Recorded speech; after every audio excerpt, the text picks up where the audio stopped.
నమస్కారం, city news కి స్వాగతం. 3 నుండి 5 సంవత్సరాల వయసు గల పిల్లలకు నాణ్యమైన పూర్వ ప్రాథమిక విద్యను అందించడమే అంగన్వాడీ కేంద్ర లక్ష్యాలలో ప్రధానమైనదని మండల విద్యాశాఖ అధికారి జయంతిబాబు తెలిపారు. సమగ్ర శిక్ష ఎన్సీఈఆర్టీ ప్రథమ వారి సమన్వయంతో జ్ఞానజ్యోతి 120 రోజుల certificate training course second spell శిక్షణ కార్యక్రమం శనివారం మారిస్పేట నల్లమోతు చెంచురామానాయుడు మున్సిపల్ ఉన్నత పాఠశాలలో నిర్వహించారు. ఈ సందర్భంగా కోర్స్ డైరెక్టర్ ఎంఈఓ జయంతిబాబు మాట్లాడుతూ 2 స్పెల్స్గా విభజించి ట్రైనింగ్ ఇస్తున్న నేపథ్యంలో మొదటి స్పెల్ 3 రోజులు పూర్తి చేసుకుని రెండవ స్పెల్లో మార్గదర్శక నిర్మాణాత్మక ఆటలు, మేధస్సు, భాష, సృజనాత్మకతతో పాటు సామాజిక భావోద్వేగ అభివృద్ధిని ఏ విధంగా పిల్లల్లో పెంపొందించాలి అనే విషయాలపై శిక్షణ ఇవ్వడం జరుగుతుందని తెలిపారు. పిల్లల ప్రత్యేక సామర్థ్యాలు మరియు అవసరాలకు తగిన కార్యాచరణలను హైలైట్ చేయడమే ట్రైనింగ్ ముఖ్య ఉద్దేశమని తెలిపారు. ఇందులో భాగంగానే పిల్లలకు రంగులు, ఆకారాలపై అవగాహన, వివిధ రకాల వస్తువుల మధ్య అంతరాలు తెలుసుకోవడం, పరిశీలన చేయడం, పర్యవేక్షణ మరియు విశ్లేషణ చేసే సామర్థ్యాన్ని ఏ విధంగా పెంపొందింపచేయాలి అనే అంశాలపై అంగన్వాడీ కార్యకర్తలకు శిక్షణ ఇవ్వడం జరుగుతుందని సిడిపిఓ డాక్టర్ సునీత తెలిపారు. శిక్షణ కార్యక్రమానికి డిఆర్పీలుగా సౌజన్యశ్రీ రామరాజు వ్యవహరించగా సిఆర్ఎంటీలు సిహెచ్ శ్రీదేవి, దీపాంజలి మరియు అంగన్వాడీ కార్యకర్తలు పాల్గొన్నారు. 4వ రోజు జ్ఞానజ్యోతి శిక్షణ కార్యక్రమాన్ని ప్రారంభించడం జరిగింది. ఈ శిక్షణ కార్యక్రమంలో ప్రధానంగా మేధాభివృద్ధి మరియు సృజనాత్మకత గురించి చర్చించడం జరుగుతుంది. అదేవిధంగా క్లే మెటీరియల్ ఉపయోగించి టీఎల్ఎం తయారు చేయటం, దాన్ని పిల్లల విద్యాభ్యాసంలో జాయ్ఫుల్ లెర్నింగ్లో దాన్ని ఉపయోగించడం కోసం ఏ విధంగా దాన్ని పిల్లలకు వినియోగించాలనే దాన్ని చర్చించడం, ప్రాక్టికల్గా స్కూల్లో ఎలా వినియోగిస్తారనే దాన్ని ఇక్కడ పరిశీలించడం జరిగింది.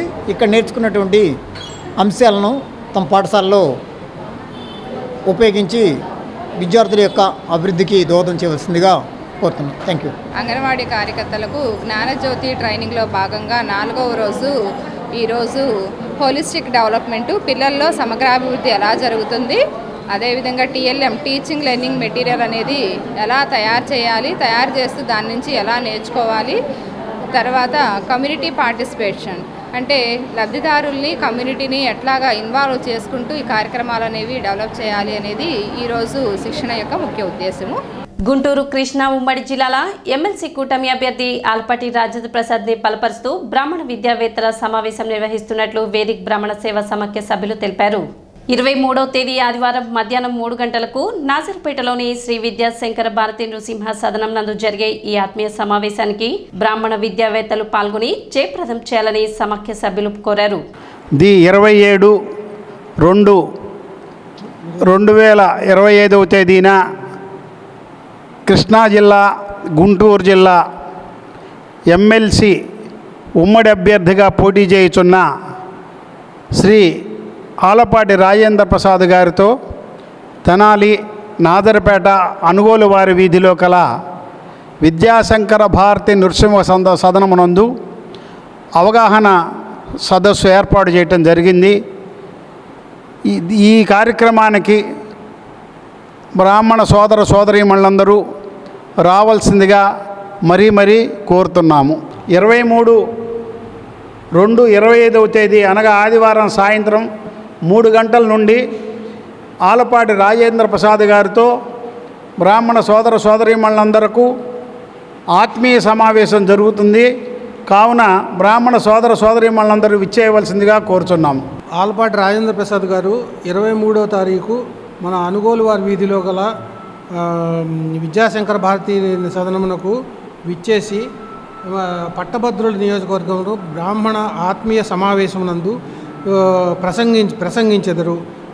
మనందరము కూడా పట్టభద్రుల నియోజకవర్గంలో ఓటర్లందరూ ఆయనకి మద్దతు తెలపవలసిందిగా కోరుతున్నాం. తెనాలి పట్టణ పరిసర ప్రాంత ప్రజలందరికీ, బ్రాహ్మణ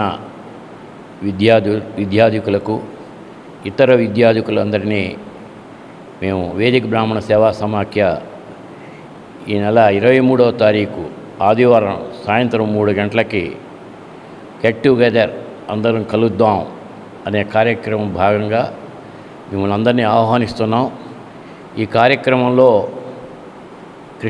కృష్ణా గుంటూరు ఉమ్మడి జిల్లాల పట్టభద్రుల నియోజకవర్గం నుండి ఉమ్మడి పార్టీల అభ్యర్థి అయిన శ్రీ ఆలపాటి రాజేంద్ర ప్రసాద్ గారు ఈ సదస్సుకు ఇచ్చేస్తున్నారు. స్థానిక ఇస్లాంపేట నందు గల డమర్కేష్ రెడ్డి ఎడ్యుకేషన్ సొసైటీ వారి సంస్కార్ పబ్లిక్ స్కూల్ నందు శనివారం సైన్స్ ఎగ్జిబిషన్ జరిగింది. ఈ కార్యక్రమంలో భాగంగా విద్యార్థులు రకరకాల ఎక్స్పెరిమెంట్స్ తయారు చేసి ప్రదర్శించారు. Rocket, electric bell, save trees, gate way of India, water cycle, microscope, volcano eruption, seed germination, రైతు వంటి రకరకాల ఎక్స్పెరిమెంట్స్ ప్రదర్శించారు. ఇతర స్కూల్ ఉపాధ్యాయులు, విద్యార్థులు, తల్లిదండ్రులు వచ్చి సైన్స్ ఎగ్జిబిషన్ను విజయవంతం చేశారు. కార్యక్రమానికి తల్లిదండ్రులు, టీచర్లు, విద్యార్థులు చక్కగా సహకరించారని సంస్కార్ స్కూల్ డైరెక్టర్ రత్నకుమారి తెలిపారు.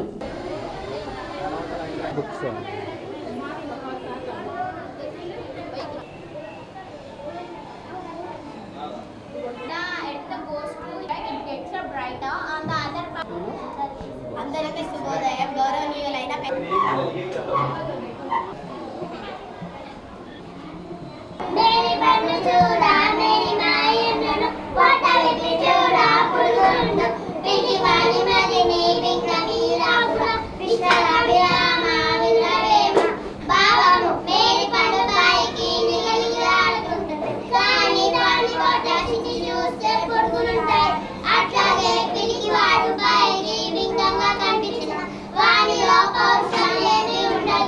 ఈరోజు సంస్కార్ పబ్లిక్ స్కూల్ నందు సైన్స్ ఎగ్జిబిషన్ జరుగుతుంది.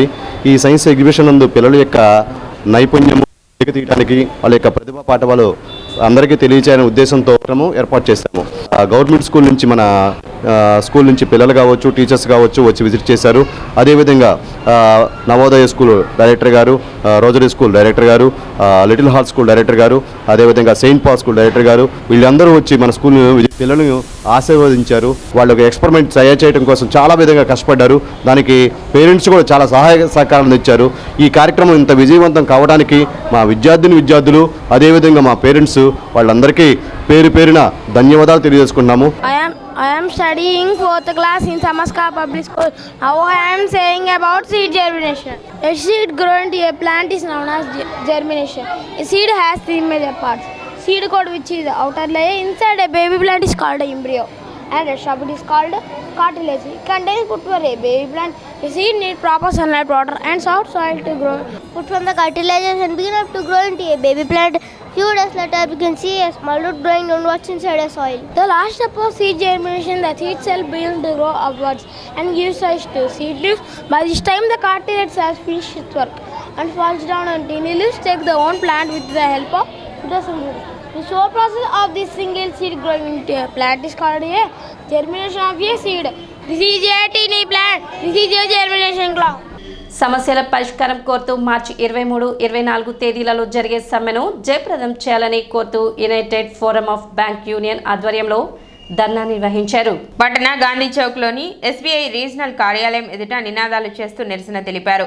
మార్చి 23, 24న జరిగే దేశవ్యాప్త సమ్మెలో భాగంగా దానికి మద్దతుగా ధర్నా నిర్వహించడం జరుగుతుందని, ఎన్నో సేవలు అందించిన బ్యాంకింగ్ రంగంలో ఉన్న సమస్యలను పరిష్కరించాలని, 12వ వేతన సవరణలో జరిగిన ఒప్పందాలు ఇంతవరకు అమలు కాలేదు, సిబ్బంది నియామకం జరగడం లేదని, దీనివలన పనిభారం పెరుగుతుందని, తదితర సమస్యలు పరిష్కరించాలని, జరిగే ధర్నాను జయప్రదం చేయాలని యూనియన్ నాయకులు కోరారు. ఎన్సీబీ తరఫున ఇచ్చినటువంటి కాల్కి అనుగుణంగా మేము ఈరోజు ఈవినింగ్ టైం డెమాన్స్ట్రేషన్ చేయడం జరుగుతుంది. ఈ డెమాన్స్ట్రేషన్ చేయడం అనేది మేము రేపు మార్చి 23, 24న దేశవ్యాప్తంగా సమ్మె ఇవ్వడం జరిగింది. ఆ సమ్మెకి అనుబంధంగా ఈరోజు ఈవినింగ్ డెమాన్స్ట్రేషన్ చేస్తున్నాము. తెనాలి రీజియన్లో ఉన్నటువంటి అనేక బ్యాంకులు, కెనరా బ్యాంక్ కానివ్వండి, union bank of India, bank of India, అన్ని బ్యాంకుల యొక్క వర్క్మెన్ స్టాఫ్, ఆఫీసర్స్ అందరూ కలిసి కూడా యూబీయూ కాల్ మేరకు ఈ డెమాన్స్ట్రేషన్ చేయడం జరుగుతుంది. మా యొక్క డిమాండ్స్ ఏంటంటే మెయిన్గా 5-day బ్యాంకింగ్ ప్లస్ బ్యాంకింగ్ సెక్టర్కి ఎన్నో సేవలు అందించినటువంటి కోవిడ్ టైంలో కానివ్వండి, మిగిలిన మన డిమానిటైజేషన్ టైంలో కానివ్వండి, ఎన్నో సేవలు అందించే బ్యాంకింగ్ రంగానికి చాలా డిమాండ్స్ ఉన్నాయి. ఆ డిమాండ్స్ అన్నీ కూడా అనతి కాలంలో పరిష్కరిస్తారని గవర్నమెంట్కి ఈ సమ్మెల ద్వారా తెలియజేస్తే ఐబీఏ త్వరగా స్పందించి గవర్నమెంట్ కూడా మా డిమాండ్స్ను ఒప్పుకుని ఈ డిమాండ్స్ అన్ని త్వరితగతిన పరిష్కరిస్తారని చెప్పి మేము అందరం ఆశిస్తున్నాము. ఈ కార్యక్రమంలో పలు బ్యాంకుల సిబ్బంది పాల్గొన్నారు.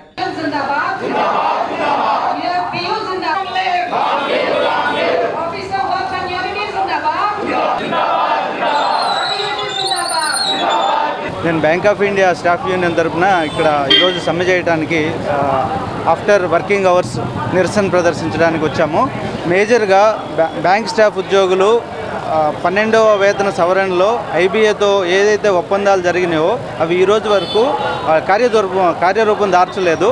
సో దానికోసం ఈరోజు సమ్మెలో ఒక మేజర్ పాయింట్. ప్లస్ రెండోది అడెక్వేట్ స్టాఫ్ రిక్రూట్మెంట్ అనేది జరగట్లేదు బ్యాంకులో. బ్యాంకు విస్తరణలు అయితే జరుగుతున్నాయి కానీ కొత్త శాఖలు ఎక్కువగా వస్తున్నాయి కానీ రిక్రూట్మెంట్ మాత్రం లాస్ట్ 5 years నుంచి తగ్గిపోయింది. అనవసరమైన ప్రెషర్ స్టాఫ్ మీద ఎక్కువైంది. స్టాఫ్ కస్టమర్స్తో గొడవలు పడటం, రిక్రూట్మెంట్ జరగకపోవడం వల్ల జరుగుతూ ఉంది. సో ఈ మెయిన్ స్ట్రైక్ కారణం ఈ అడెక్వేట్ స్టాఫ్ రిక్రూట్మెంట్ జరగకపోవడం. సో మేము మార్చి 23, 24వ తేదీన ఈ స్ట్రైక్ కాల్ ఇచ్చి దీన్ని ప్రజలందరి సహాయ సహకారాలు కావాలని కోరుకుంటున్నాం. రిక్రూట్మెంట్ చాలా తక్కువగా ఉంది. ముఖ్యంగా బెస్ట్ కస్టమర్ సర్వీస్ ఇవ్వడం కోసం అడెక్వేట్ స్టాఫ్ అనేది అవసరం. అందువల్ల రిక్రూట్మెంట్ కోసం ఒకటి మేము స్ట్రైక్ చేస్తున్నాము. అలాగే 5 day బ్యాంకింగ్, అలాగే సెంట్రల్ గవర్నమెంట్ ఎంప్లాయీస్కి ఇచ్చినటువంటి గ్రాట్యుటీ యాక్ట్ అది బ్యాంక్ ఎంప్లాయీస్కి కూడా ఇంప్లిమెంట్ చేయవలసిందిగా దానికోసం కూడా అడుగుతున్నాము. ఈ మధ్యన బ్యాంక్ ఎంప్లాయీస్ మీద జరుగుతున్నటువంటి దాడులకు వ్యతిరేకంగా కూడా మేము ఈ స్ట్రైక్లో పాల్గొనడం జరుగుతుంది. ప్రైవేటైజేషన్కి వ్యతిరేకంగా కూడా మేము పోరాడుతున్నాము. అలాగే టెంపరీ స్టాఫ్ని తీసుకొస్తున్నారు. 5,000, 10,000 ఇచ్చి ఉన్నటువంటి పర్మనెంట్ జాబ్స్ని కిల్ చేసి వారితో పని చేయించుకుంటున్నారు. ఈ శ్రమ దోపిడీ గురవుతూ ఉన్నారు. అది వాటికి కూడా వ్యతిరేకంగా మేము పోరాడుతున్నాము. ఇప్పుడు ఉన్నటువంటి టెంపరీ ఎంప్లాయీస్ని కూడా పర్మనెంట్ ఎంప్లాయీస్గా పర్మనెంట్ చేయడం కోసం కూడా మేము ఫైట్ చేయడం జరుగుతుంది. ఎమ్మెల్సీగా ఆలపాటిని గెలిపించాలని కోరుతూ ఆయన సతీమణి ఆలపాటి మాధవి తెనాలిలో ప్రచారం నిర్వహించారు. ఎమ్మెల్సీ అభ్యర్థి ఆలపాటి రాజేంద్ర ప్రసాద్ను ఎమ్మెల్సీ ఎన్నికల్లో అఖండ మెజారిటీతో గెలిపించాలని పలు కాలేజీలో ఆమె ప్రచారం చేశారు. ఈ సందర్భంగా మాధవి మాట్లాడుతూ, రాజా మీ అందరికీ కుటుంబ సభ్యుడిగా ఉన్నారు. ఇక్కడి ప్రాంతానికి ప్రజలకు సేవ చేశారని, కూటమి కారణంగా సీట్ త్యాగం చేయాల్సి వచ్చింది. ఇప్పుడు మళ్ళీ చంద్రబాబు నాయుడు దయ వల్ల ఎమ్మెల్సీ సీటు పోటీ చేసే అవకాశం వచ్చింది. రాజాకి ఓటు వేసి అఖండ మెజారిటీతో గెలిపించాలని ఆమె విజ్ఞప్తి చేశారు.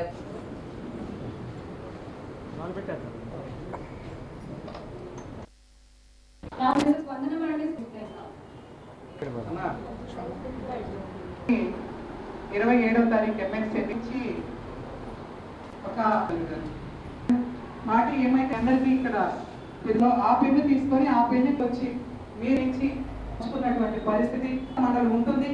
ఆయన వినిపించాలి అంటే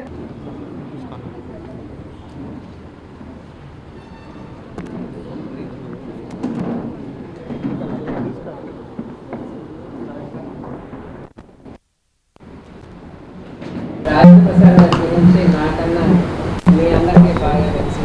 ఎందుకంటే కుటుంబంతో గడిపిన టైం కన్నా మీ అందరితోటి ఈ తెనాలి వేమూరు ప్రజలతోటి ఆయన ఎక్కువ స్పెండ్ చేశారు. ఆయన రాజకీయాల్లోకి వచ్చినప్పుడు బహుశా మీరందరూ అంటే ఇప్పుడు డిగ్రీ వాళ్ళందరూ చాలా చిన్నపిల్లలు అయి ఉంటారు. ఆ ఇన్ఫ్యాక్ట్ వాళ్ళ మీద బాగా ఉంది. ఇప్పుడు నేను అడుగుతుంటే తెలుసండి, మా నాన్నగారికి బాగా తెలుసు. మా ఇంట్లో ఒక వ్యక్తిగా వచ్చేవాళ్ళు రాజాగారు మా ఇంటికి. మేము తప్పకుండా రాజాగారికి ఓటేస్తామన్నారు.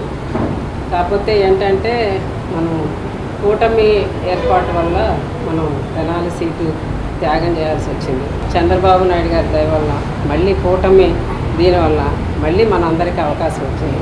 మేము మీ అందరిలోకి వచ్చే అవకాశం వచ్చింది. మీ అందరికీ కూడా రాజాగారికి ఓటేసి గెలిపించే అవకాశం వచ్చింది. ఇవాళ మనం చేయాల్సిందల్లా దగ్గరలోకి వచ్చింది టైం. ఇంకా 3 రోజులే మనకి 25వ తారీఖు తోటి మనం ఎన్నికలు కంప్లీట్ చేసుకోవాలి. ప్రచారం కూడా మన చంద్రబాబు నాయుడు గారి మీద నమ్మకంతో, పవన్ కళ్యాణ్ గారి మీద నమ్మకంతో, అలాగే నరేంద్ర మోడీ మీద గారి నమ్మకంతో మనం రాజాని అత్యధిక భారీ మెజారిటీతో ఆయన గెలుస్తారు. కానీ మనకు కావాల్సింది భారీ మెజారిటీ కావాలి. కాబట్టి కృష్ణా, గుంటూరు 2 జిల్లాల్లో కూడా మనమే అన్ని ఎమ్మెల్యేలు ఇక్కడ 33 నియోజకవర్గాల్లో కూడా మనమే ఎమ్మెల్యేలుగా ఉన్నాం. కాబట్టి ఇది మనం గెలిపించుకోవాల్సిన అవసరం మనకుంది. ఆయన గెలిస్తే ఉపయోగం మనకు ఉంటుంది. ఆయన గెలిస్తే ఆయనతో అవసరం మనకు ఉంటుంది. ఆయన గెలిస్తే పనులు చేయించుకునే అవకాశం మనకు ఉంటుంది. ఆయన ఎప్పుడు కూడా జనంలో ఉండే మనిషి.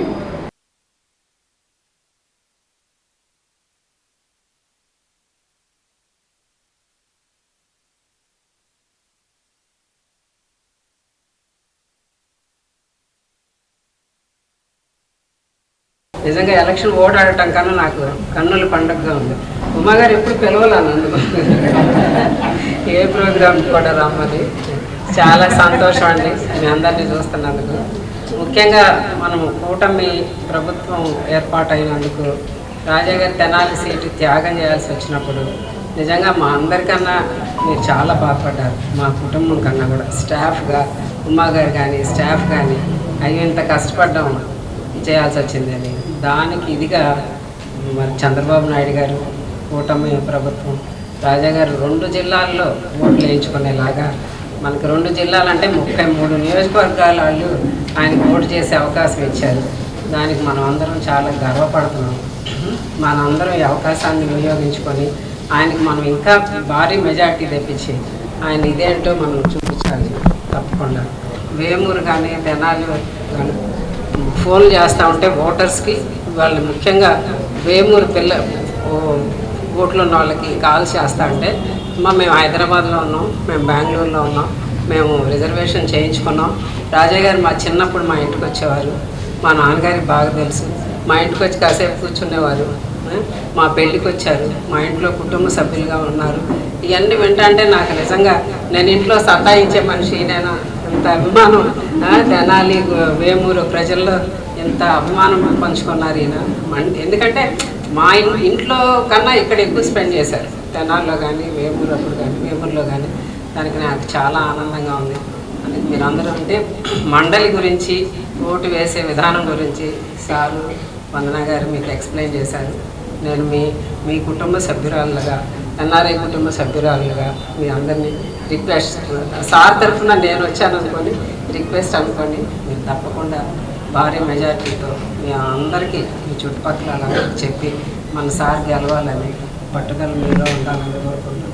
మరి సారు ప్రత్యేకించి గ్రాడ్యుయేట్ ఎలక్షన్లో ఎమ్మెల్సీగా నిలబడి ఉన్నారు కాబట్టి మనందరం కూడా గ్రాడ్యుయేట్స్ కాబట్టి మనందరికీ ఓటు హక్కు ఉంది కాబట్టి మన అందరం కూడా మనసారైనటువంటి మన అందరి హృదయాలను గెలుచుకున్న వ్యక్తిగా ప్రత్యేకించి తెనాలి నియోజకవర్గం యొక్క ప్రజల్ని హృదయాలు గెలిచిన వ్యక్తిగా ప్రజానాయకుడిగా ప్రజల్లో మనిషిగా నిరంతరం ప్రజల కోసం ఆలోచించేటటువంటి వ్యక్తిగా మరి ప్రజల కోసం కుటుంబాన్ని విద్యా సంస్థలను కూడా 2nd ర్యాంకు 3rd ర్యాంక్ ఇస్తాడేమో కానీ రాజకీయాలకు మాత్రం ఎప్పుడు కూడా ఆయన 1st ర్యాంక్.